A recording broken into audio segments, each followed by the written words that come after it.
आप उर्दू में बयान करते थे? मैं उर्दू में, ओके। उर्दू ही आती थी तो समझ तो आती। वो कंप्लीट इंग्लिश कर रही है? जी हाँ। ओके। तो फिर मुझे ये एहसास जागा कि मैंने चूँकि यहाँ रहना है, दीन की तबलीग करनी है, इमामत करनी है, खिताबत करनी है, तो मुझे ये ज़ुबान आनी चाहिए। तो ये एक ऐसे पहाड़ सा सामने खड़ा हुआ था, ज़ुबान कैसे आ जाए?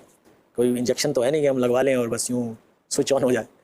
तो हमारे तो ऐसा होता है, तो नज़र डाल दो या इंजेक्शन लगा दो। जी। तो वो फिर मैंने, चूँकि मैं जब वहाँ इमाम होता है ना, तो वो मदरसा भी पढ़ाता है। ओके। तो छोटे बच्चे मदरसा पढ़ने आते थे तो मैं उनको भी पढ़ाता था। तो मैंने पहला कदम ये उठाया कि मैं इनसे सीखता हूँ। बच्चों से? हाँ, एहसास पैदा हो गया कि मुझे सीखनी चाहिए। तो बच्चे चूँकि आपस में बोल रहे हैं, तो एक तो ये था कि खौफ नहीं था कि मैं कुछ बोलूँगा तो वो हंसेंगे या मेरा मजाक उड़ाएंगे, कि छोटे छोटे बच्चे हैं, हंसेंगे तो क्या हंसेंगे। तो लेकिन उनसे जो है ना मैं सीख सकता हूँ कुछ ना कुछ। तो मैं शुरू में उन्हीं के साथ बात करता था। फिर मैंने एक डिक्शनरी ले ली। ओके। वो मुझे मिल गई थी, वो उर्दू से इंग्लिश की, और मुझे चाहिए भी वही थी, क्योंकि मैं तो सोचता इंग्लिश में था, बोलता इंग्लिश, सॉरी उर्दू में था।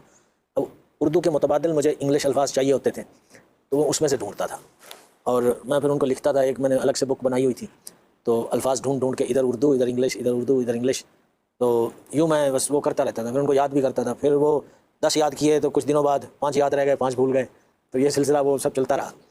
तो फिर मैं जुमले वगैरह भी बनाने लगा, मदद भी लेता था, किसी करीबी से पूछ लेता था इसको कैसे प्रोनाउंस करना। मुझे इसकी भी फ़िक्र होती थी कि मैं बोलूँ तो सही बोलूँ, कि मेरा बोलना मजाक ना बने। तो वो 2-3 चीज़ें एक साथ चल रही थी, बोलूँ भी सही, वोकेबलरी भी मेरी डेवलप हो जाए, लफ्ज़ों का ख़जाना आ जाए। लफ्ज़ों का ख़जाना आ जाए।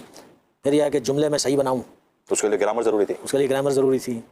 लेकिन सबसे बेहतर ग्रामर है जो जिस तरह लोग बोलते हैं ना, बस आप उस तरह बोलें। तो ग्राउंड लैंग्वेज एक चल रही होती है। हाँ, लोगों के दरमियान। बिल्कुल ऐसे। तो फिर आहिस्ता आहिस्ता मैं लगा रहा। कुछ थोड़ी बहुत जैसे जुमले अल्फाज मैंने जुमे के बयान में शुरू किए। फिर एक दिन नियत की कि अब मैं इंग्लिश में करूँगा। अच्छा। तो मैंने बड़ी मेहनत की, बड़ा रट्टा लगाया, बड़े अल्फाज रट्टे लगाए? हाँ, रट्टे, बिल्कुल बिल्कुल बड़े रट्टे लगाए।